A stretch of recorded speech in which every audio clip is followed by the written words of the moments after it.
Inilah kisah Kekeko, burung yang membawa berkah, namun terbantai karena cemburu. Meski kecemburuan adalah biang dari segala kejahatan, namun bila dilakukan beramai-ramai, selalu punya pembenarannya masing-masing. Anehnya, kemiskinan di negeri kita adalah bagian dari takdir. Takdir yang harus dibawa sampai mati. Bila takdir dilanggar, akan bangkit kecemburuan. Dan setelah kecemburuan mengganas, ia tak lagi peduli dengan norma dan etika. Serupa orang mabuk, orang-orang yang telah dikuasai oleh kecemburuan, sempoyongan, dan lalu hilang akal sehatnya. Semua tergantikan oleh ambisi. Ya, ambisi. Ambisi yang melahirkan dosa. Dosa yang mengakibatkan ketidakseimbangan. Dan alam selalu punya cara menyeimbangkan ketidakseimbangan itu. Alam selalu punya cara menumbuhkan rumput dan pepohonan, memelihara makhluk hidup yang bergeriapan di atas alas harapan. Tanah kita tak menumbuhkan kecemburuan, namun dia tumbuh subur di hati manusia. Aku saksi dari semua. Opo Vananatas, Tuhan yang Maha Tinggi, mampu memerintahkan apapun agar menghinggapi keluarga kami dengan berkat melalui seekor burung Kekeko.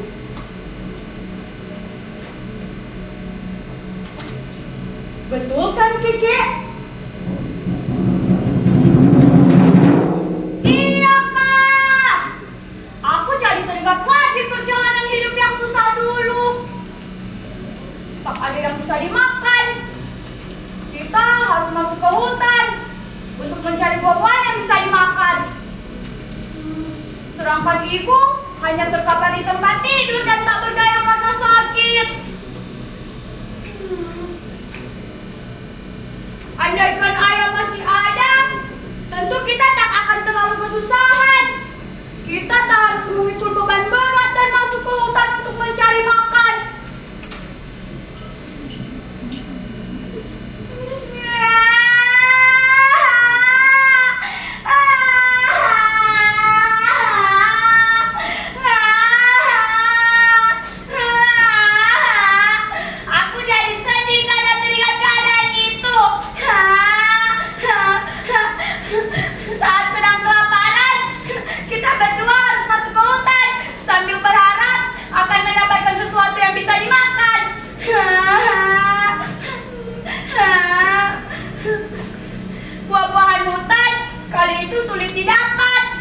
Karena perut kita makin keroncongan dan letih, kita berdua akhirnya berhenti sejenak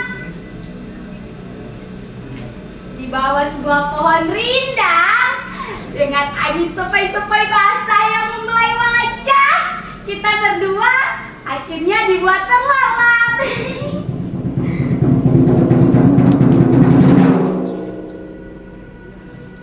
Mana ada hati seorang kakak yang tidak akan terenyuh melihat adik yang tertidur di samping dalam keadaan yang sangat letih.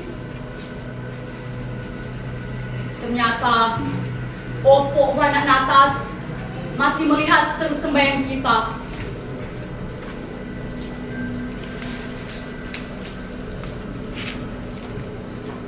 Heran saja, sejak masuk ke dalam hutan, ada suara nyaring burung yang agak aneh, yang seakan-akan mengikuti perjalanan kita berdua.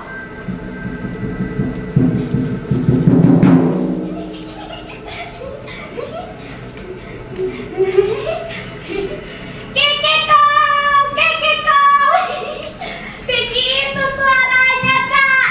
Makanya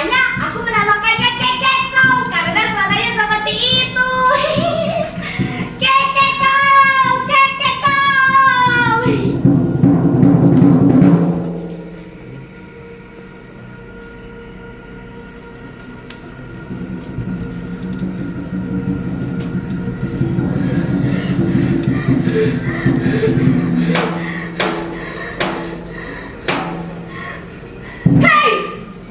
Apa itu?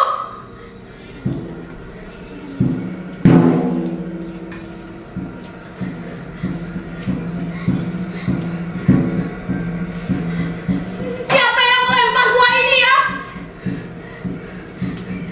Buah dari mana ini? Perasaan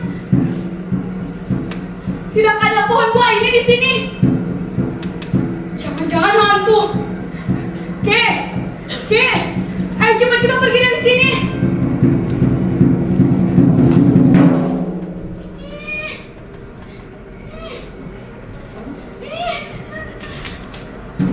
Kak, Keke takut. Itu suara apa ya? Mirip suara burung, tapi begitu aneh. Mengapa setiap kali kita masuk ke hutan, selalu saja terdengar bunyi seperti itu? Lalu selalu saja ada beban yang dilempar.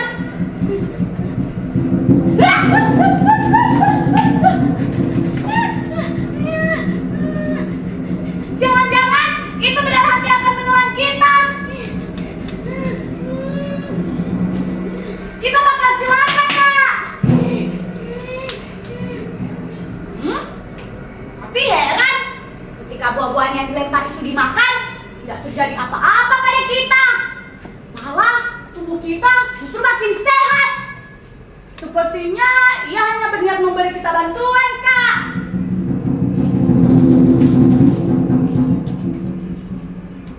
Betul itu, Keke. Ai! Kau siapa? Aku mohon, tunjukkan dirimu. Siapapun kau, kami ingin berterima kasih karena sudah memberikan buah yang bisa kami makan.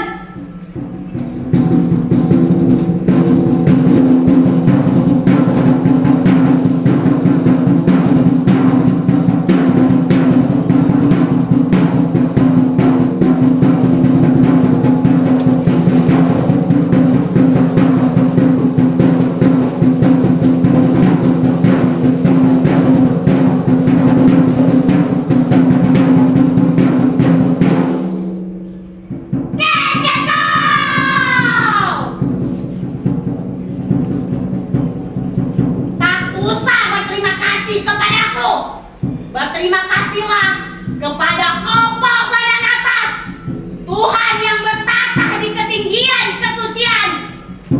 Anggaplah itu hadiah karena kalian sudah bekerja keras dan tidak pernah mengeluh meskipun hidup sedang serba susah. Mungkin kalian heran melihat aku bisa bicara. Perlu kalian tahu, suara aku dalam bahasa manusia ini tak akan bisa didengar oleh sembarang orang. Suaraku hanya bisa didengar oleh telinga dari orang-orang tulus seperti kalian.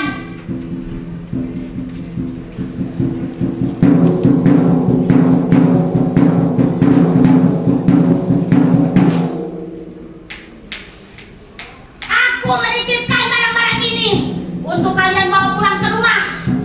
Pergunakanlah dengan sebaiknya untuk melanjutkan kehidupan. Soal kesehatan ibu kalian, tak usah cemas. Di suatu malam aku akan datang di dalam mimpi agar ibu kalian bisa pulih seperti sedia kala. Di luar sana banyak orang yang penuh keangka-murkaan. Namun ingatlah anakku, kalian harus hidup berkasih-kasihan, berbaik-baikan, dan bertolong-tolongan satu sama lain. Aku pergi dulu. Selamat tinggal. Kekeko!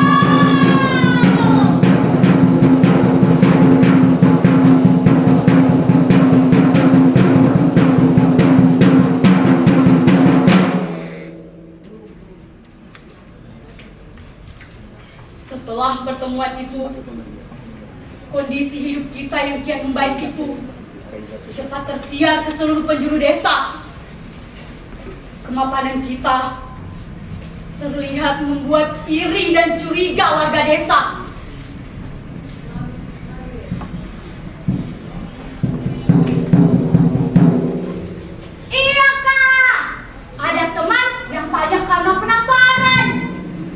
mana? Kita mendapatkan pakaian dan perhiasan yang bagus. Malah ada juga teman yang mengajak sambil menuduh yang bukan-bukan. Dia bilang, kalian kan miskin. Kalau bukan mencuri, dari mana lagi bisa dapatkan pakaian dan perhiasan begitu? Diperlakukan seperti itu, aku terpaksa jujur, Kak. Aku cerita kepada teman tentang semua yang terjadi pada kita.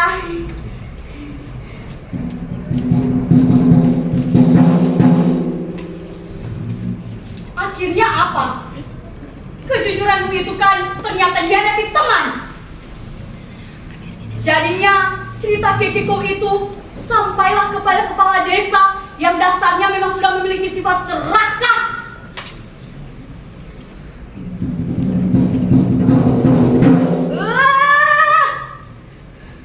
Aku geram ketika teringat peristiwa itu.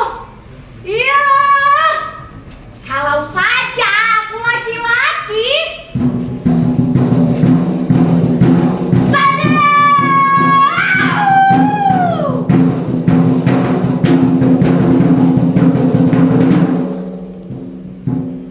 Pasti sudah kulawan mereka semua itu, sekalipun nyawa yang menjadi taruhannya.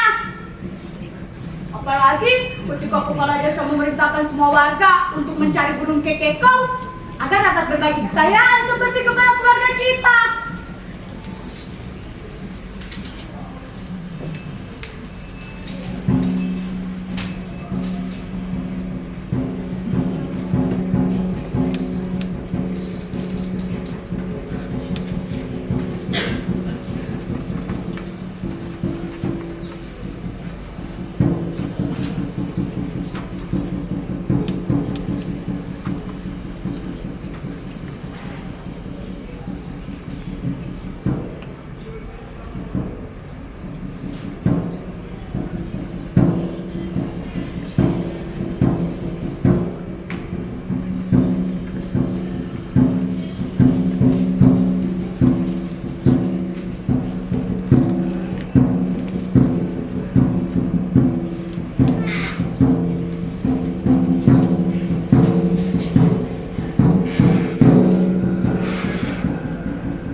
waktu itu kita pergi dengan berat hati dan mengambil bangkai burung itu dan dikuburkan di sini.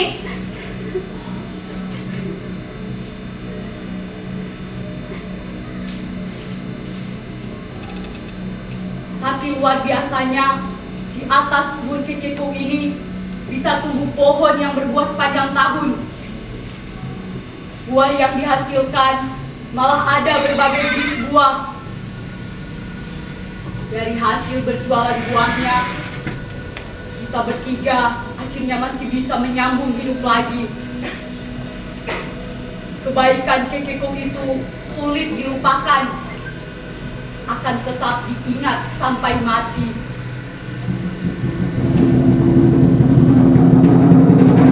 Kami telah menyaksikan semuanya.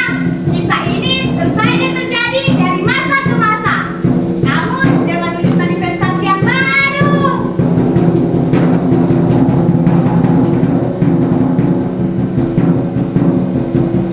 Bila sesama manusia tak lagi mampu tolong-menolong dan hanya mampu cemburu seperti dalam kisah kami, tetap tersedia jalan yang terbuka